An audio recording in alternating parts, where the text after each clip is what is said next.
All right, so I think we can get started today. So thank you all for everyone attending our LSU and University of Alabama virtual event today. I love doing these and getting the opportunity to hear from our clients on the ways that they manage their out-of-state employees. We are especially grateful to Susan and Nikki for being our panelists and for agreeing to co-host this virtual event.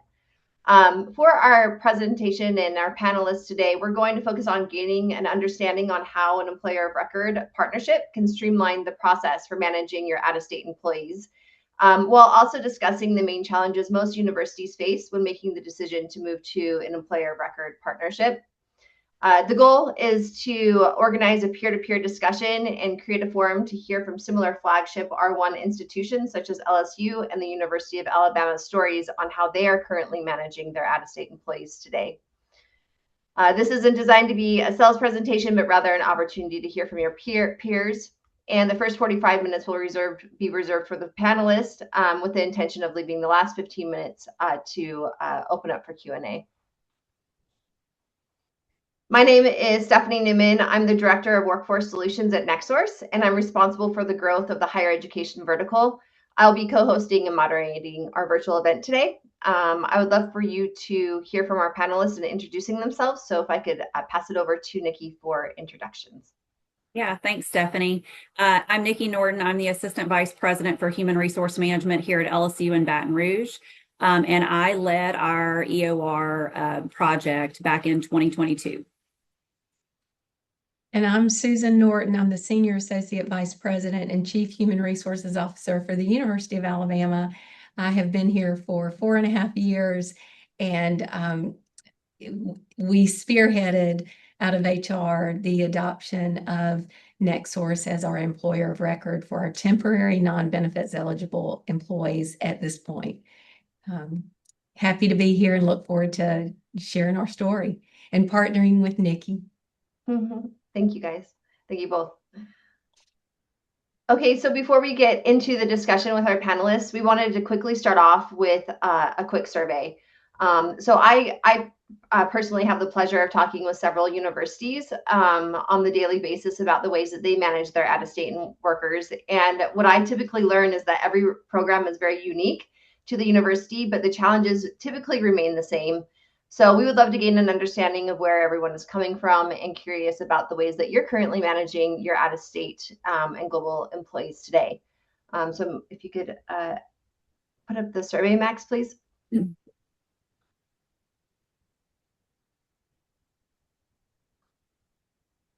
you see that? All right.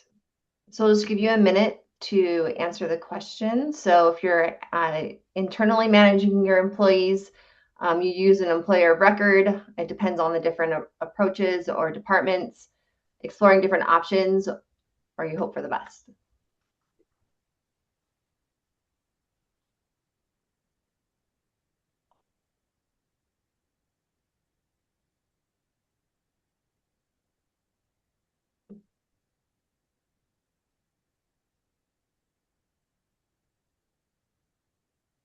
Okay, we'll give you about 30 more seconds.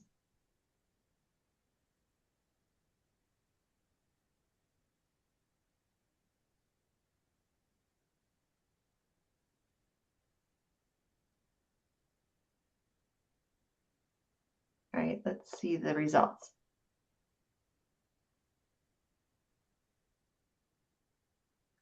We handle it internally for 85% and 13% of we're exploring options for the top two. That's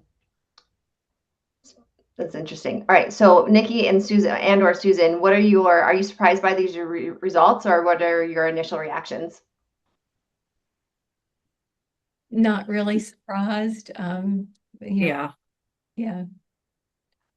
I figured we would have more that were just crossing fingers and hoping for the best. But I think when HR and payroll and legal try to do it, I think some of it is that doing the best you can with what you have. Mm-hmm. Yeah, that's actually what I typically hear as well. All right, well, thank you for participating, everyone.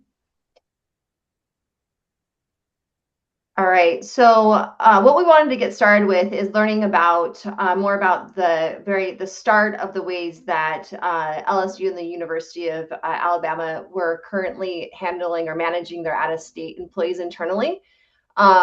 So for me, in talking to large and small institutions, I find that similar challenges are experienced amongst all institutions.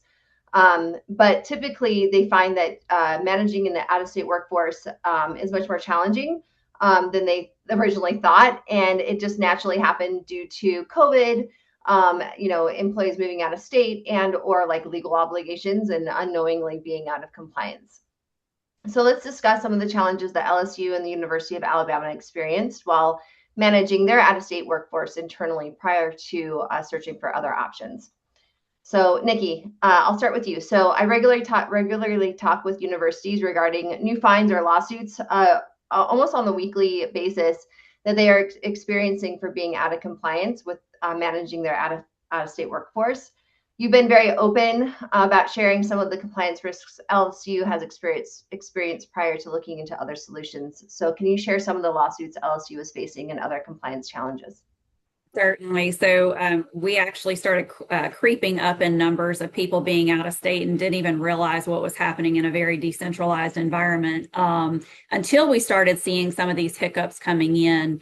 And what we started seeing was whack-a-mole of lawsuits where FLSA changes at the local state level, where we had minimum wages that we were not maintaining because we were trying to keep up with Louisiana and not knowing all the changes that were happening in other states and in other municipalities.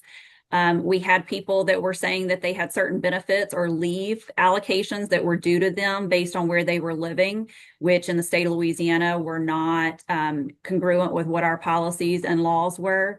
So really just trying to keep up with what was happening in Louisiana and couldn't keep up with what was happening across the country. Thank you. And turning to Susan, similarly, when I talk to institutions, they, like Nikki had just mentioned, organically find themselves managing out-of-state workforce due to the faculty moving out of their home state due to relocation. So for you, Susan, can you please share more on the issues that surface, such as payroll, tax setup, state registrations, and ensuring compliance? Yeah, so at the University of Alabama, similar to probably to the folks on the call today with us, during COVID, remote work had been forced upon us. It was found to be a viable option in certain positions, but it was intended to be temporary. And Alabama had returned to in-person in the fall of 2020.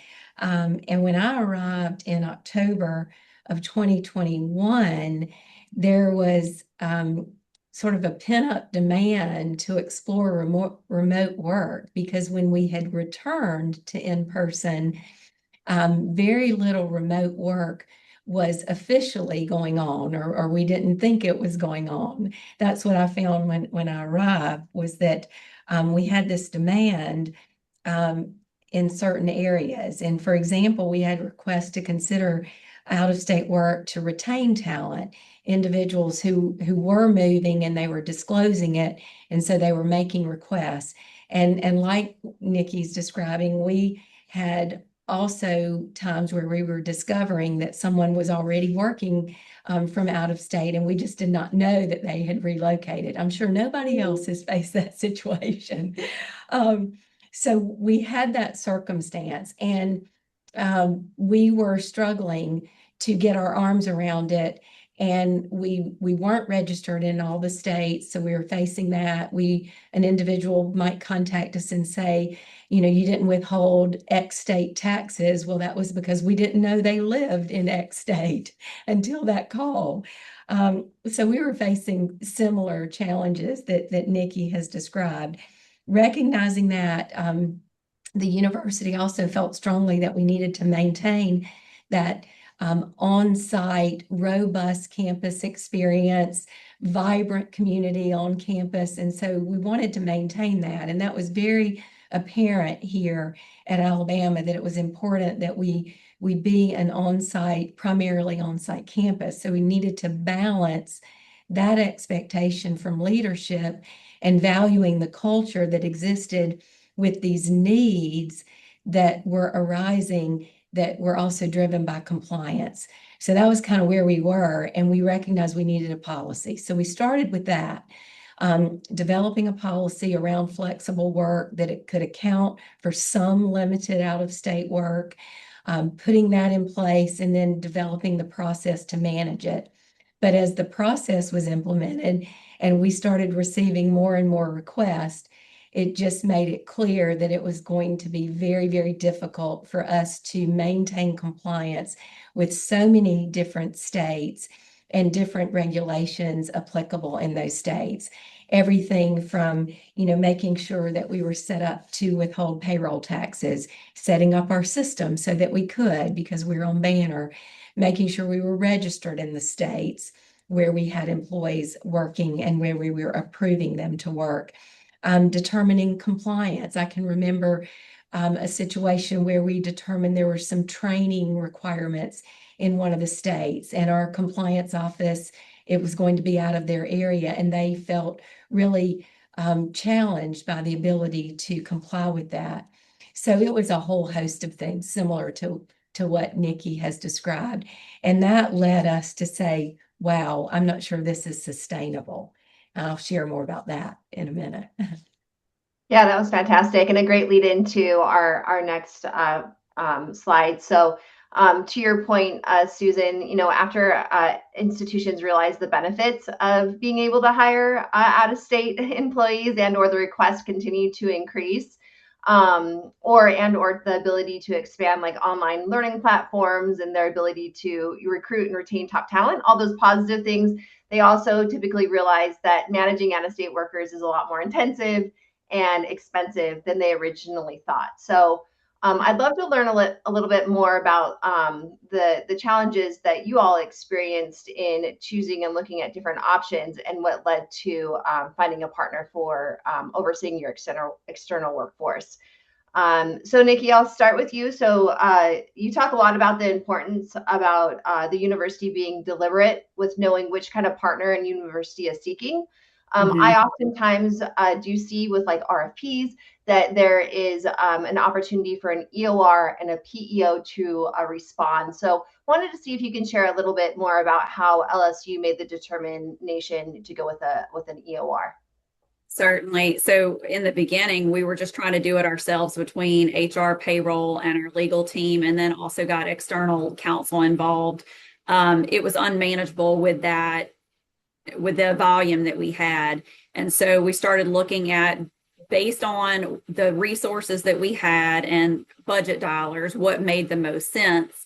And when we started looking at the difference between a PEO and an EOR, it was very clear to us that we wanted to go the EOR route because PEO would still have us in a co-shared liability relationship with the employee out of state. And we wanted to absolve ourselves of that. We didn't have to register in all the states. We didn't have to know and maintain all the rules and regulations.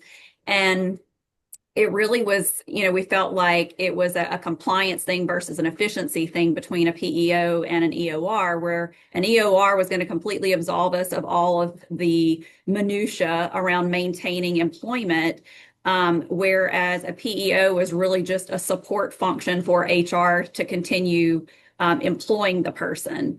And so that was really the kind of the deciding factor was an EOR was going to allow us to completely use the external an external source to hire people out of state and maintain people out of state, but that we would absolve ourselves of the risk. Great, thank you. And for you, Susan, before deciding on an EOR partnership, you chose to go the RFP route. So this is also something that I talk with very often with universities trying to figure out which is the best route for them to go with issuing an RFP. So what other strategies did the University of Alabama explore for out-of-state compliance and workforce challenges? Well, we started out in the beginning trying to handle it ourselves as well. And we set up a group to meet weekly to review the different requests that were coming in. The group included representatives from our tax office, compliance, risk management, legal affairs, and HR.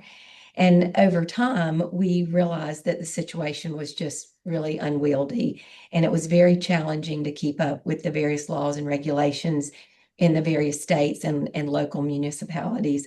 Um, Through LSU, actually, my counterpart down there, we learned what they were doing. And so we started paying close attention to what they were doing. And I was checking in with it's Clay Jones. Nikki, of course, knows him well. But Clay was sharing with the SEC group what they were doing. And so we felt really fortunate to learn from him that they were going down this path. And then we just stayed in contact to understand, were they having success with it?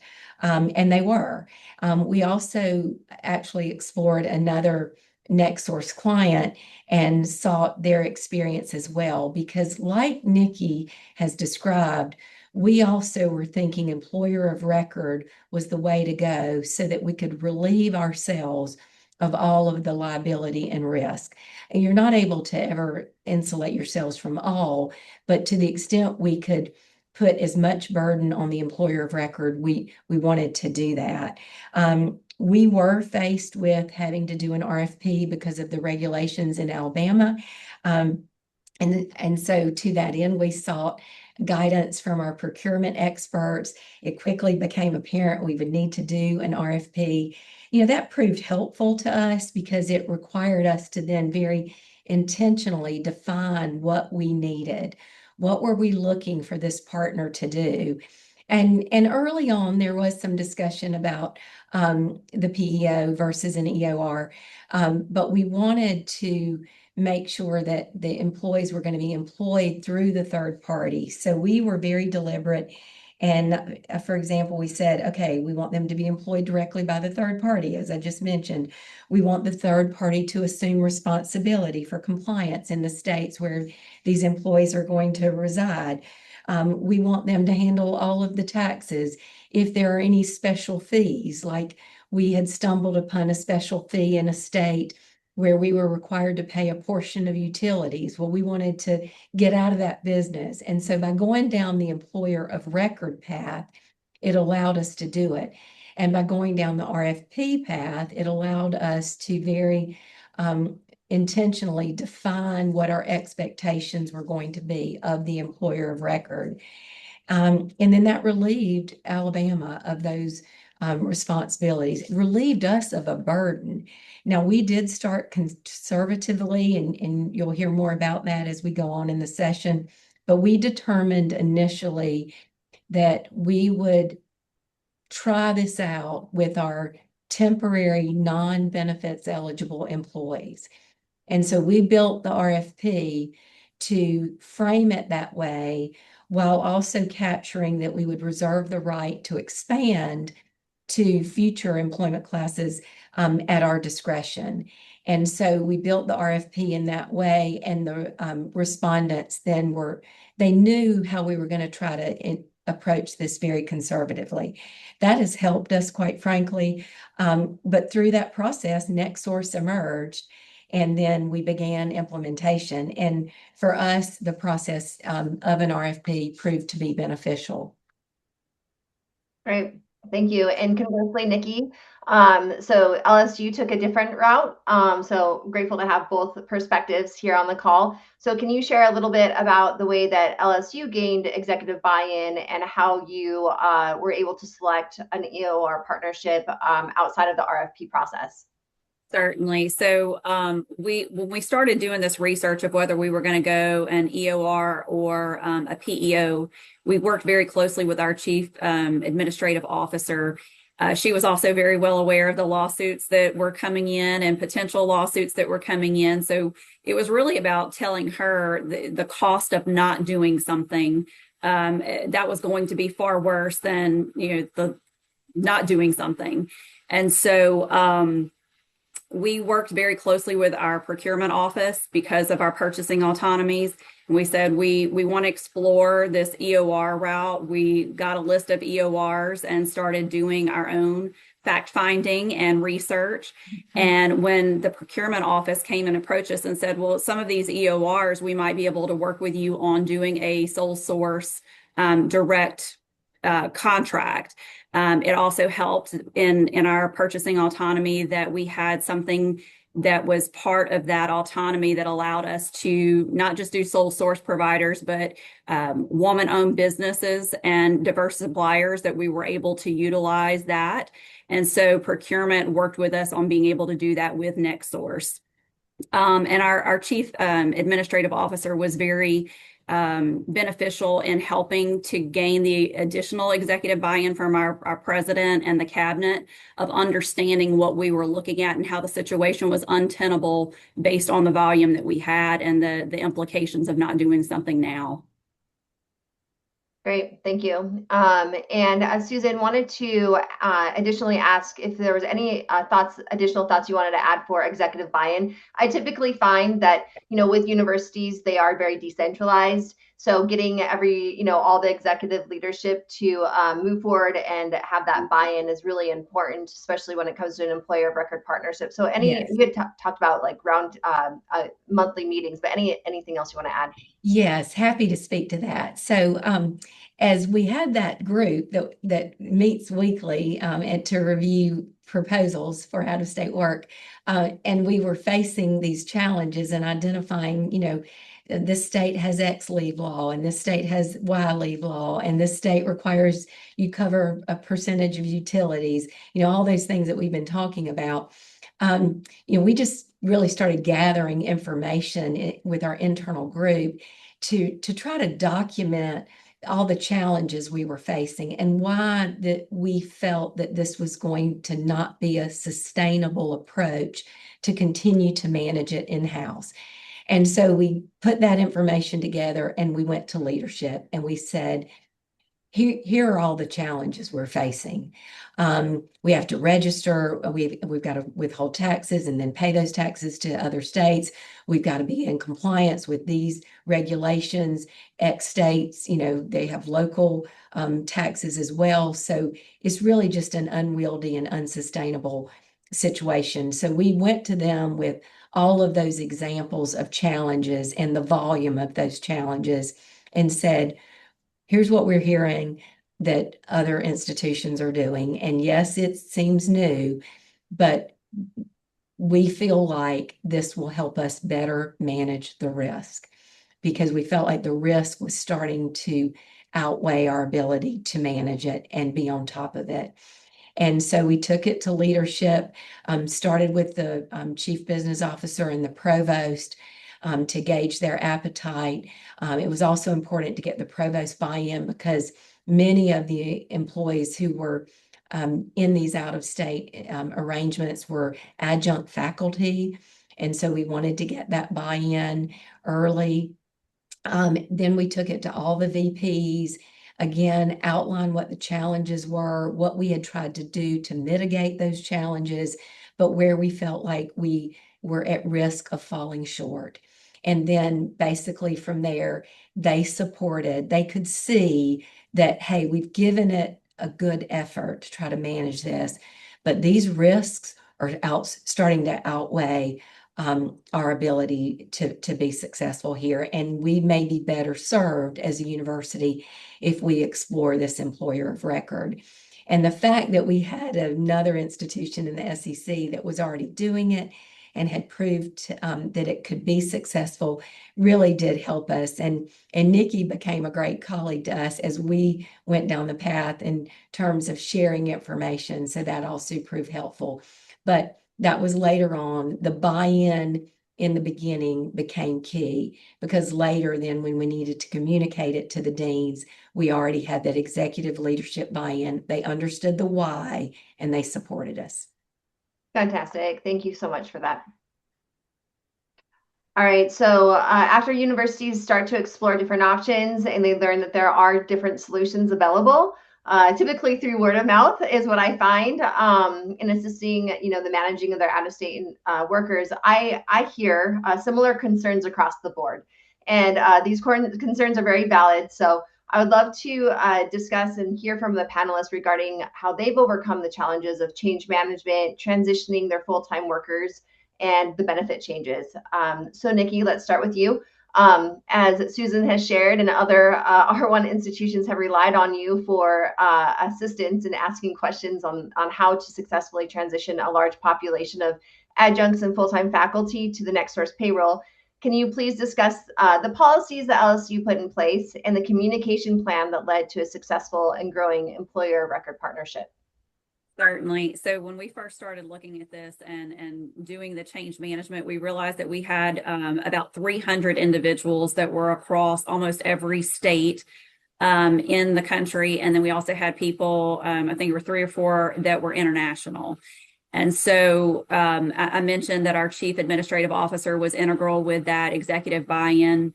We started with having her be able to communicate this to the cabinet. So we had communication go out from her to our deans, to our VPs, to our executives to set the tone so that it wasn't just HR coming in and saying this is what needed to happen and why. She was able to pave the way for us. So once that communication went out and we were having meetings with those deans and VPs and the executives, we followed up with communication to the individual managers and to the employees that was from our HR department that was explaining this is what's happening and this is why, and you're going to be getting additional information on this. I should also point out that we decided we were going to do this in a phased approach. So the first phase was going to be our non-benefits eligible, which was the bulk of that almost 300, and that we would give our benefits eligible individuals a longer runway. So that phase 2 happened about 2 years after the initial conversion of the non-benefits population. But with those communications, after we met with the managers and sent the communication to the managers and to the individuals, we started doing a series of town halls that was joint town halls between NextSource and our HR department, so that associates could ask questions, the managers could ask questions.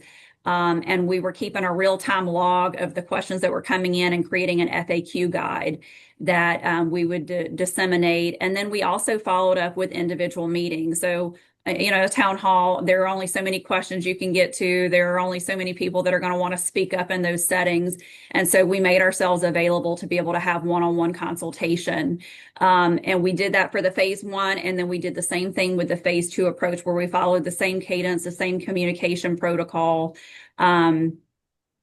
It was very short duration. I think from the time we started this till the time of implementation, it was about 3 months for phase 1. So it was a very short time for the non-benefits eligible to kind of wrap their head around this and the managers to understand what needed to happen and why. But I felt like it was able to go successfully because of the multiple touch points and from the different channels that we used. Great. And one thing, policies seem to be one thing that I think LSU did really, really well. And then when I mentioned, the importance of putting policies in place before potentially moving forward with an EOR partnership, it's kind of like starting from ground zero, right? Like how do you start that process and how do you successfully create and implement policies? So is there anything that you want to you can share regarding how LSU went about creating these policies? Yeah, so we had a remote work policy initially that we expanded on and just said, as of this date, this non-benefits eligible population is going to convert to our EOR service. We'll have non-benefit or the benefits eligible population at a later date. And then any new hires and new arrangements. So if anybody was relocating, they would be part of that phase 1 after that phase 1 date. If they moved or we were hiring new, they would come in through our EOR. But we also had to make some determinations of what we were going to allow and what we weren't going to allow. One of which was it was a decision between HRM, our president's office, and academic affairs that we would not allow tenure and tenure track faculty to be a part of the policy that would go to an EOR.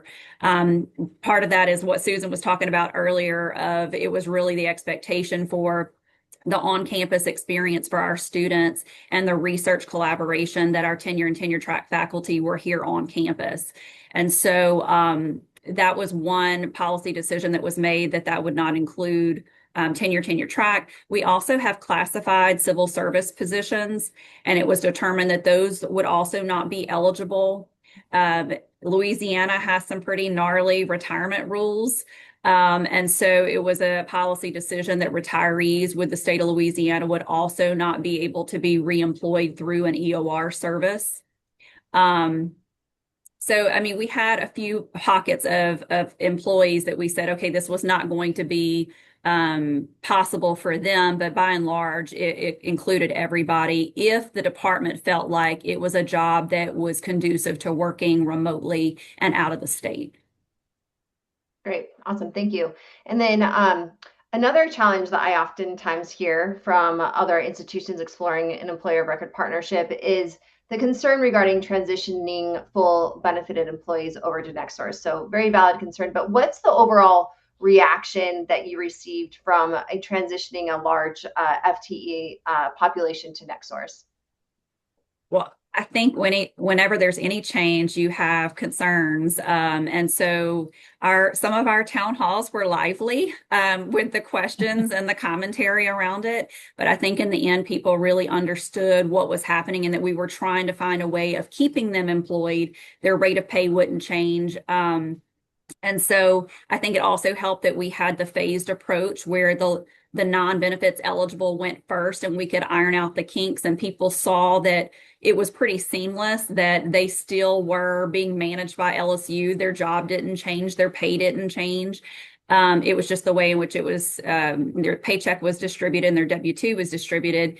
And so we gave the longer runway for our benefits eligible population, and being able to allow them the opportunity to make informed decisions on what was best for them. We actually ended up having a couple of individuals return to the state of Louisiana. As a result of that, we ended up converting the majority of the benefits eligible population. And then we had, I think it was less than 10 individuals that elected not to maintain employment with LSU through the EOR. I think that obviously it's not going to be the same as state benefits, and they understood that, but we gave them enough time and enough information that they could make an informed decision for themselves and their families. Great, thank you. And then also from a cultural experience, you had mentioned P cards being significantly helping with this transition. Can you describe a little bit about that? Yeah, so we worked very closely with NextSource once we determined that we were going to go with NextSource as our EOR, and said we want to make this as seamless as possible. Will you help us customize an experience where we could maintain all of our business processes to the extent we could, so that they were able, all of the associates that were converting were able to stay basically in their same position. They were still being managed by their employee. Our reporting remained the same. We didn't have accreditation hiccups or anything of that nature. People were able to follow the same rules and regulations as they did before, and they still had their Louisiana procurement card for the university. So it really helped us to streamline things, and people did not see it as a huge jump. And so I think the phased approach also helped with that, because the benefits eligible people could see that non-benefits eligible population seamlessly transition, and it didn't create a lot of haves and have-nots, or people that felt like it was second-class citizenship to be a part of this, that everything pretty much remained the same as is. It was just their paycheck was coming from a different source.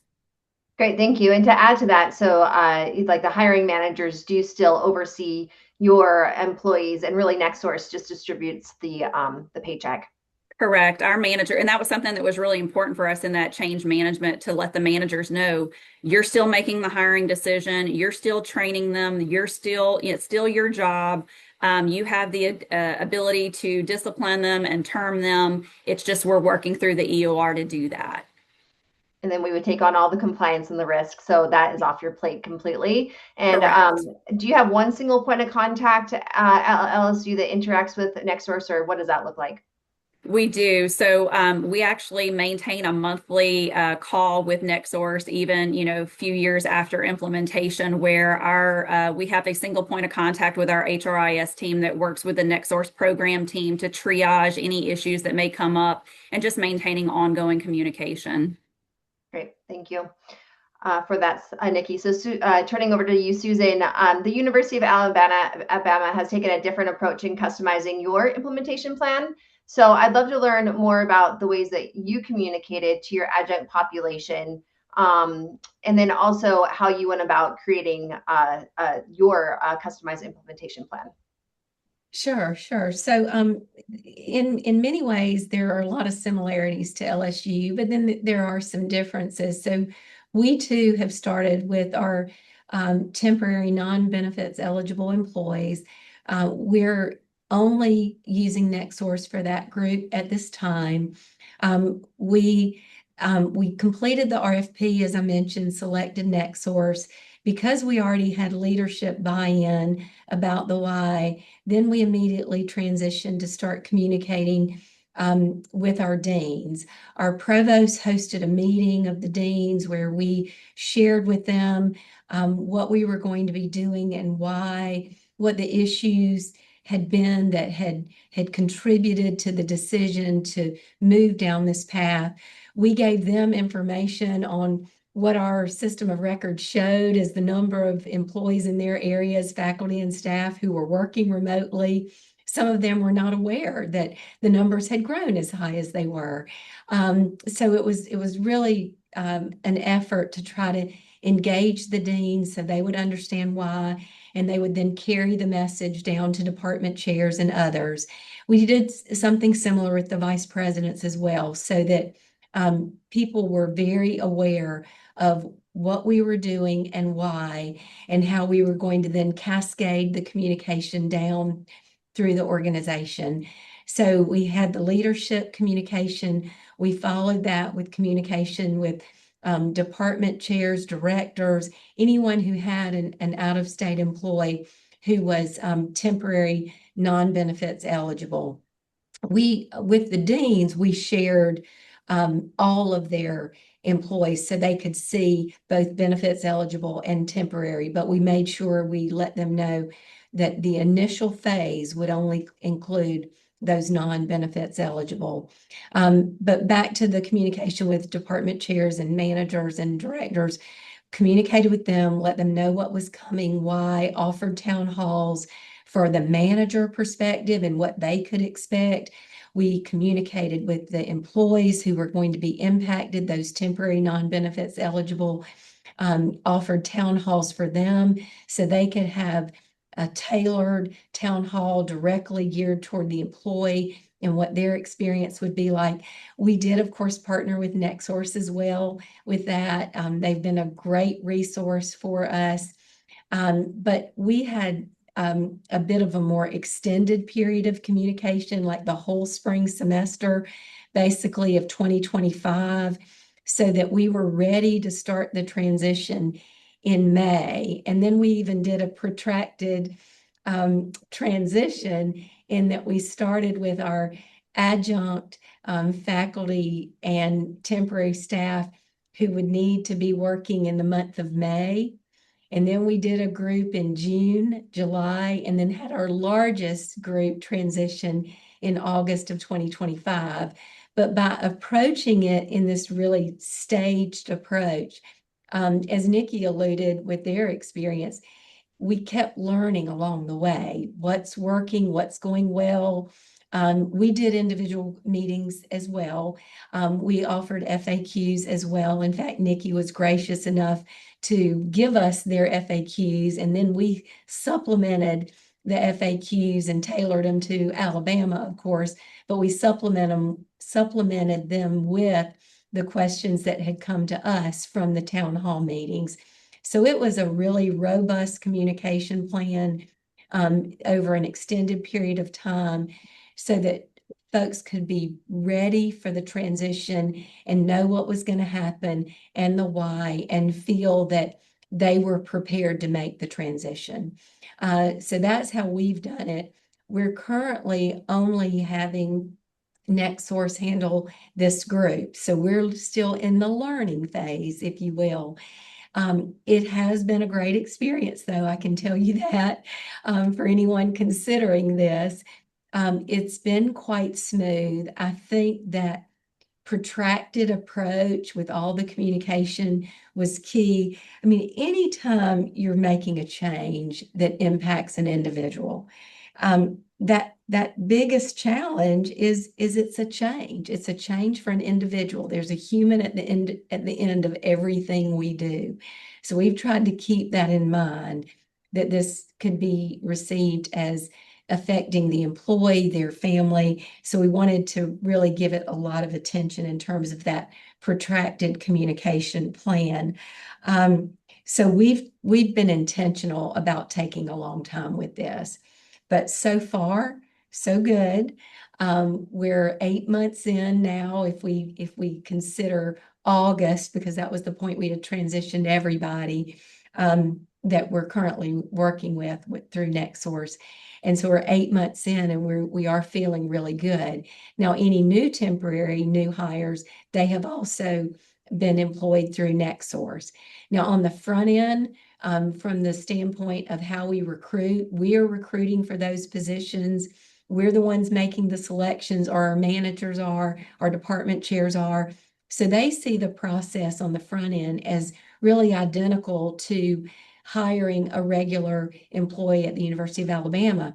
It's just that in those postings, we include that if the selected candidate is going to reside and work from another state, then they will be referred to our employer of record and hired through NextSource. So we build that into the job posting so that it's clear up front. And then it becomes, you are the selected candidate. We're now going to hand you off to our employer of record. And then NextSource has done a great job with their onboarding processes to make it a seamless transition. So that's how we've done it. And so far, let me knock on some wood, so far, so good. Great, thank you. And for those non-benefited employees, was there any, with them not transitioning over to a new benefits program, was there any real resistance that you heard from during the communication town halls, or what was their experience and thoughts? Yes, I don't think our town halls would have been as lively as those at LSU. I think because we started with the non-benefits eligible group, they didn't perceive it as losing as much. Their paycheck was simply going to come from a different employer. And so that has proven helpful to us. So really, I can't say that we've had any challenges other than the initial surprise, which again was why we wanted to keep communicating over the period of the whole semester to prepare them for it. So there was the initial surprise and, oh, why am I not going to be a University of Alabama employee anymore? But once we got over that and explained the why and how this would be a win-win, because for all practical purposes, their job has not changed. Their manager has not changed. They're still engaged as if they are a University of Alabama employee, and we've emphasized that. We're just in a situation where, in order to maintain compliance with the state regulations where they reside, we needed to have an employer of record be their official employer. So we've been able to overcome it with solid communication. So far, it's been okay. We have had a couple of individuals that, because of their work commitment, they ended up being benefits eligible from a NextSource standpoint, and that was just fine with us. And so, they see it as a win-win. Thank you. And as you all can see, a customized implementation plan is very important, because every university is very different in the approaches that you are currently taking with internally managing the employees, but also potentially moving to a third-party partner.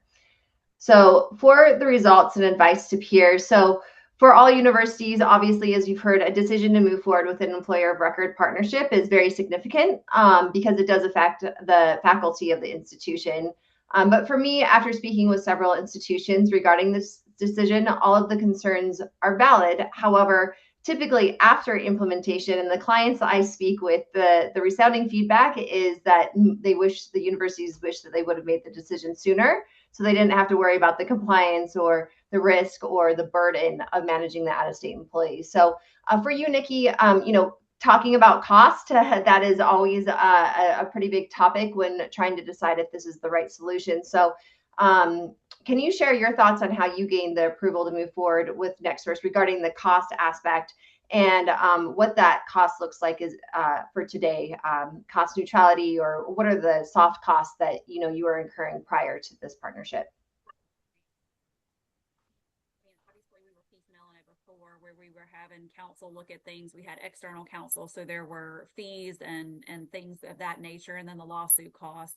And then our HR people trying to do double duty of, everything with Louisiana versus everywhere else. But I think the biggest thing for our executive stakeholders, and where we really gained the biggest buy-in of them saying, okay, go forward, was there was no upfront cost for us.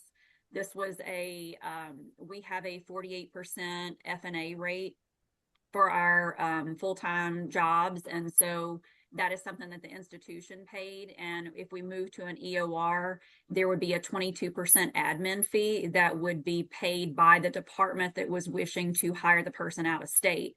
So our CFO was looking at that and saying, okay, well, if it is not a upfront cost or an ongoing fee for us, and the departments are willing to pay to play and bear the cost of that 22%, and then any other fees that come along with that. So I want to be cognizant of that is, if you have people that are on visas, if you have individuals that are in states where there's a sales tax or as Susan was mentioning, they had a utility fee. California just implemented if you work remotely, there is a remote fee now.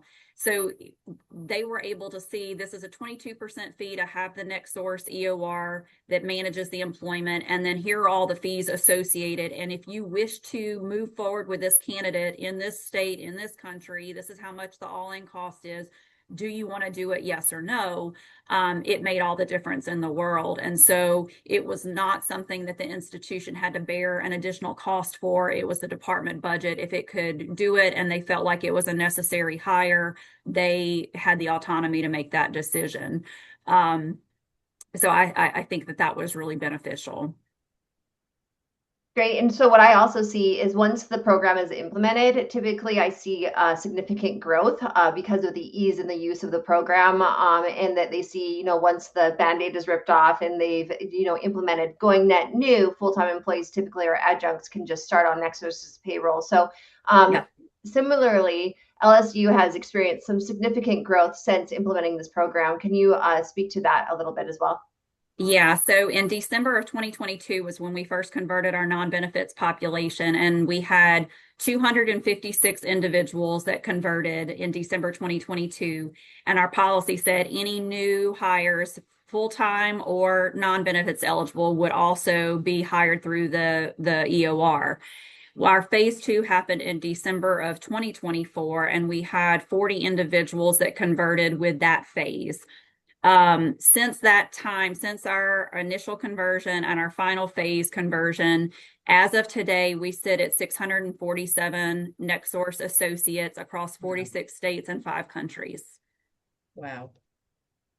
Great, thank you. And then Susan, we had previously talked about the opportunity that the EOR partnership assists with recruitment and retention of top talent, specifically for adjuncts. What are your thoughts on that?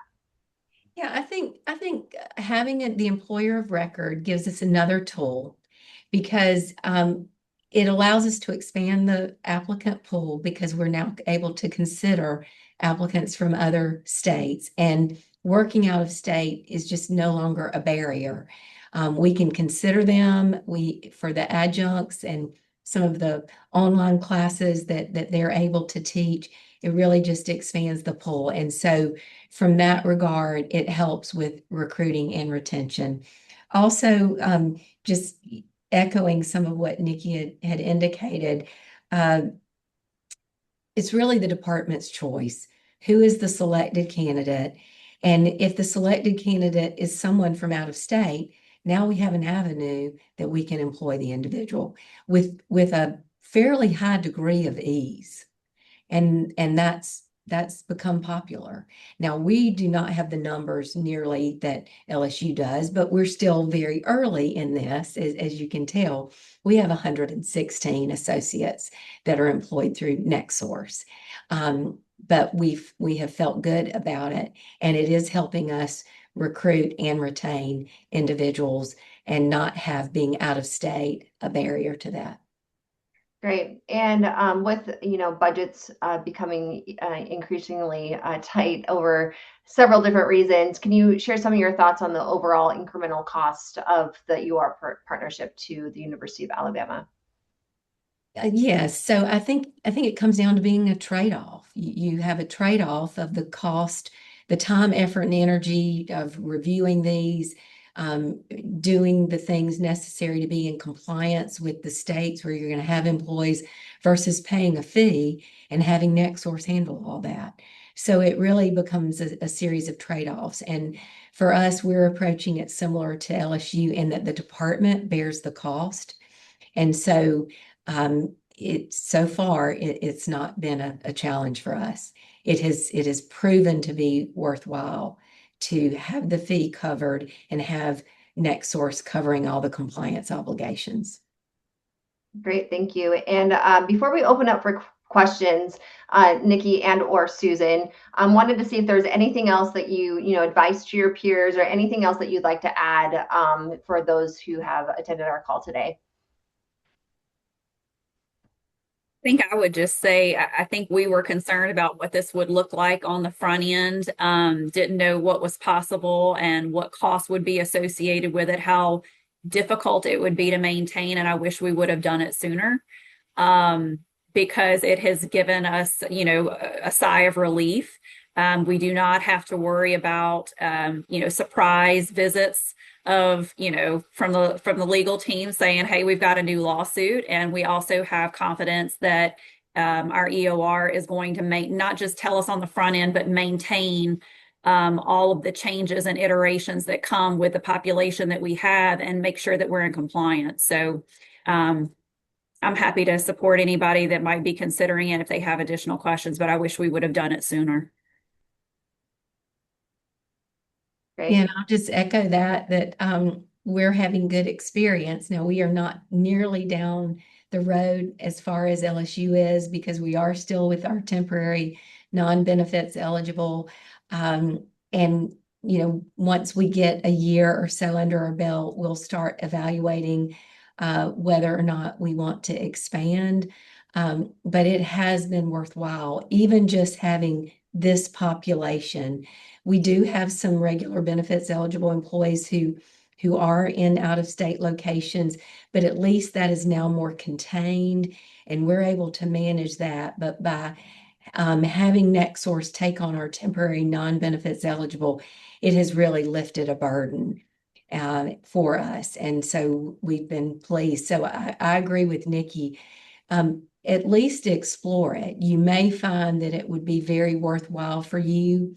It has proven that for us. Thank you. All right, so I just want to mention really quickly before questions that we will be sending out this readiness, or it's like an employer of record checklist. It's a quick survey to help you assess the risks of your current program. And then we will provide a high-level, detailed report and assessment on how strengths and areas of opportunity and ways that you can self-correct if needed. So, all right. So I will at this point open it up for questions if there are any. I I don't see want to. some in the chat, Stephanie. Oh, There's several okay. in the chat, Oh, and so I had to put my glasses on. sorry about that. So, Um, yeah, would you like me to read the first, or how would you like to start addressing some of these? I'm thinking we may have covered the first one. How do you navigate? Yeah, how do you navigate the benefits they would normally be entitled to as an employee of the state agency? Maybe Nikki should probably take that one. I, Nikki?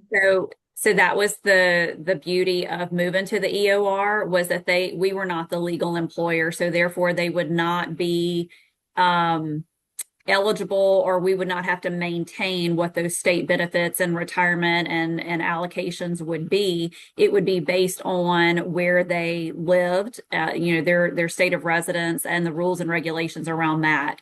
And so that was the reason why we chose to take the benefits eligible population and give them a longer runway to convert. Was because those that were converting were going to be absolved, they would be no longer eligible for the state retirement and the state benefits. They would be converting to what NextSource offered to their associates.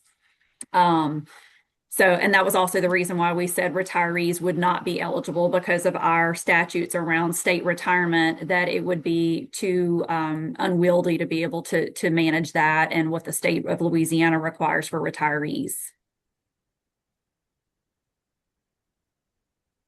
The first question, just backing up a little bit, the initial steps taken once LSU and Alabama recognized there was, an opportunity for out-of-state employment. So what triggered the realization to begin with? I guess, I guess I would say, where do you start?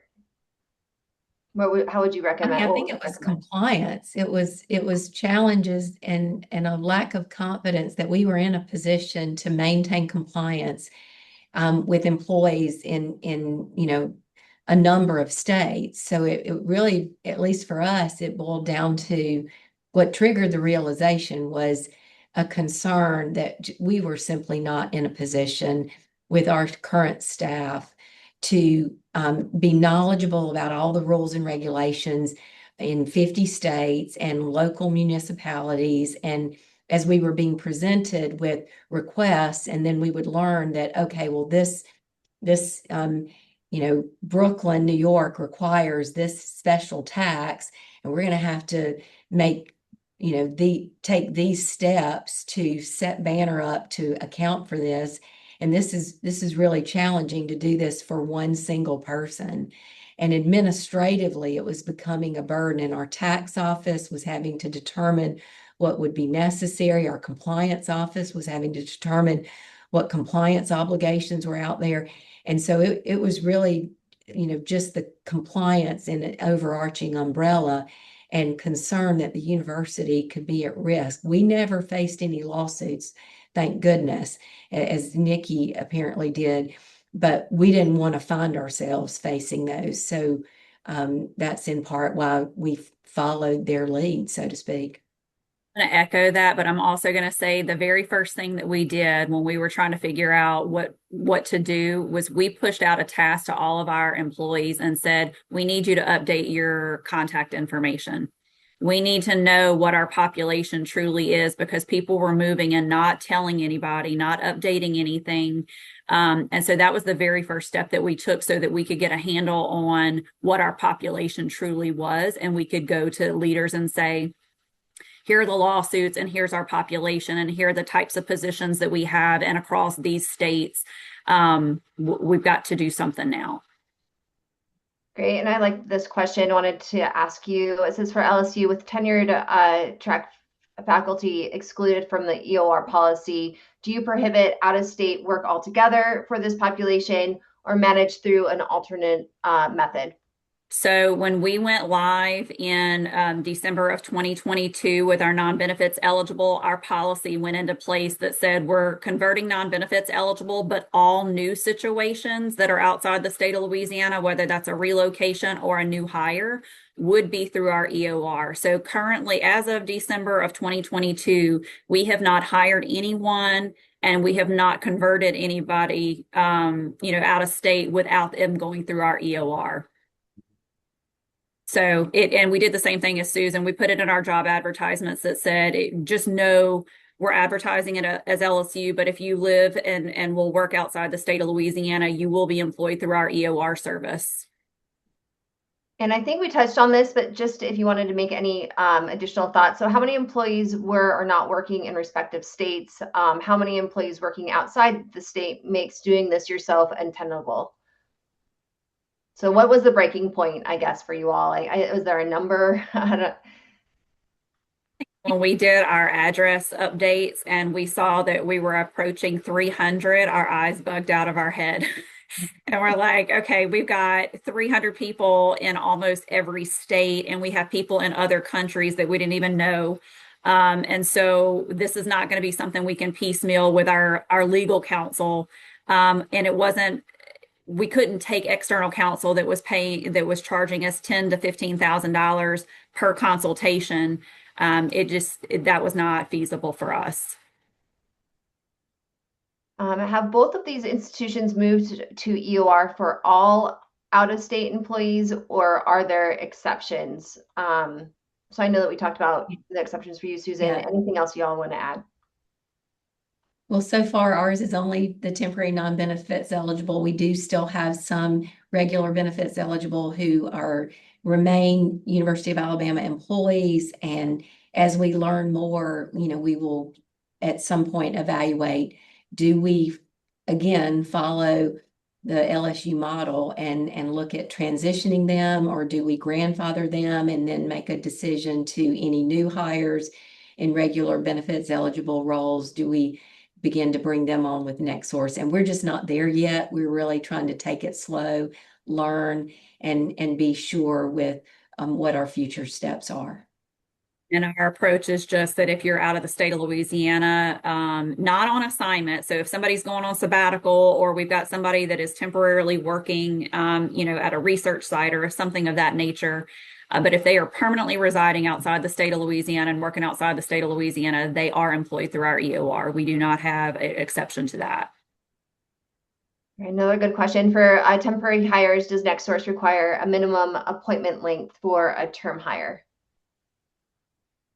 I can answer this. No, we don't. So you leverage the service however you'd like. There's not any minimums for any amount of term and or for hiring requirements. All right, another one. If you have hourly paid employees that are employed through the EOR, how do they submit time to be paid, but also have it approved by the person on campus that is supervising them? Great question. Yeah, so we do have a large hourly population, and they are submitting time through the NextSource platform, and our managers are approving time in that platform. So they do have they're still doing their hourly entry, but our managers are the ones validating and approving that time for payment. Same.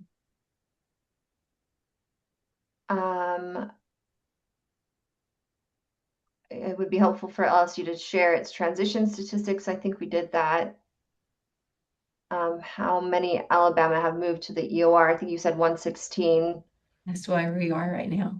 Who does the background checks? I don't know if this is the same for both of you all, so I'll let you answer. So, Susan, you want to go? We're actually still doing background checks. Yeah, But NextSource will do them for you, correct. but you can choose to do them yourself. Yeah, it's the same.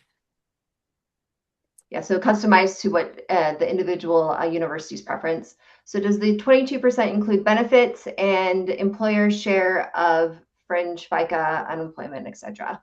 It's everything is in the admin fee. So, and it doesn't matter if it's a benefits eligible or a non-benefits eligible, our admin fee per line is the same.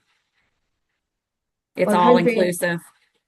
Sorry about that. What countries outside the US are employees working from? So I know that we've got, off the top of my head, I know we've got Colombia, and we have Canada. We have a couple in Canada. I think we have somebody in Brazil, and I'd have to get you the others, but I mean, we're sprinkled. We do support 165 countries outside of the US. Okay, what is the size of LSU and Alabama's HR staff and or payroll and legal office? This question is in reference to capacity for self-management versus EOR.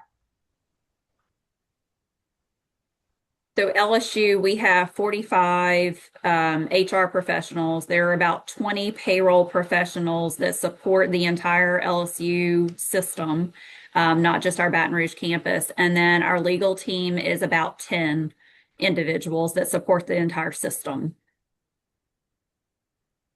Okay.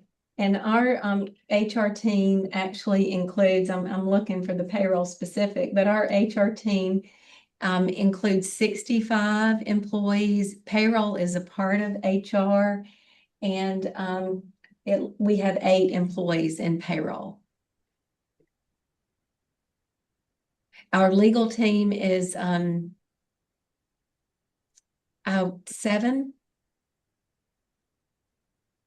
Okay, thank you. If someone is working out of the state for a short-term period, for example, 6 months, does the employer change? It's no for us. So if it is somebody that's on a temporary assignment, or sometimes we have individuals that may live outside the state and they start working, we put them on payroll before they arrive in the state of Louisiana, whether they're trying to get a research project up and running, or, you know, some type of professional service. We do not make them go through the EOR. We hire them on with LSU. But if it is going to be longer than a semester appointment, or with sabbaticals, more than a year, we would expect that if they're taking up residence, that's kind of where we say if there's a residence component where they qualify for residence, then we're going to make them go through the EOR. And this is a little bit of a follow-up question. So is the EOR used for intermittent requests for out-of-state work? So for example, if you have an employee requesting to work out of state for the academic year, temporary OOS rather than permanent. We don't do that. We don't flip them and flop them off of our benefits. That would be a really big, business process nightmare, to be able to take them off of LSU employee, put them with the EOR, and then put them back. We did personally in HR have an individual who went and worked outside the state for a year and a half due to a spousal work assignment, and we did do that, but it was because it was over a year-long situation.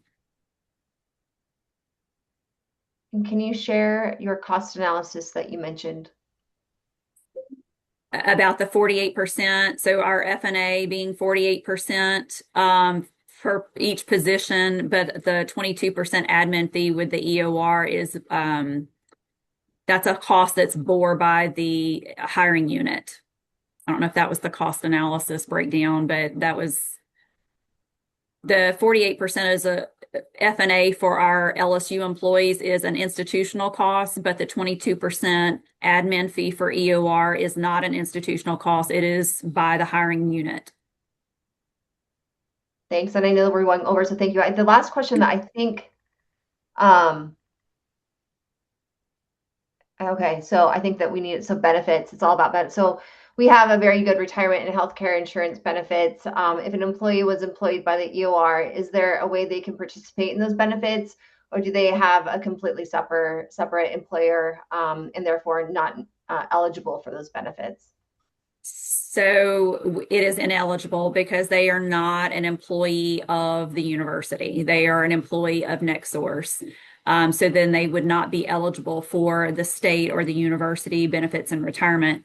The other thing that we had talked about was if it walks like a duck and talks like a duck, then people are going to wonder why they're employed with somebody else. And so that's what an EOR is that it is truly the employer of record and I call it the guts of employment. So their paycheck, their taxes, their benefits, their retirement, all is through the legal employer, and that is not the university or the state. We are just the work assignment. Yes, and one thing, I don't know if you're comfortable in discussing, Nikki, but one thing that we've tried to start to incorporate at NextSource is that customization, right? So it's through everything that we do in partnership is to customize specifically to the universities, and that includes benefits. So the subsidy that you're potentially thinking about rolling out for benefits is something that we've also discussed with other universities. Yeah, so I mean, we do consider our benefit plan at LSU to be our crown jewel. It is a huge retirement. We have a self-funded health plan that is fabulous. And so we knew that that was going to be a hard swallow for people that were converting over and losing that coverage. And the costs are not the same because we've got a system ran health plan and the premiums are different with NextSource. But we did work with NextSource to say, could we, if the departments were willing to bear the cost of it, could we subsidize that premium? And allow them to have a premium that was a little bit more close alignment to what they would pay as an LSU health plan. And so we are implementing that in July of 2026. Not every department opted to do that, but it was something that we thought was important from a recruitment and retention standpoint to offset the cost of the NextSource premium and that our departments were willing to fund the cost of. Great, thank you. Yeah, and something that we've also modeled after you all to for other institutions we're speaking to. So we are over. I believe that's the last of questions. Please correct me if I'm wrong, Susan and Nikki. If the institutions want to reach out to you, I think you'll be okay in answering questions. Absolutely. I'll put my email address in the chat. Yes, I'll do the same. I'll do the same. No, Thank thank you so much. I mean, Appreciate everybody's time. Thank you guys very much. worth Thanks, y'all. exploring. Thank you.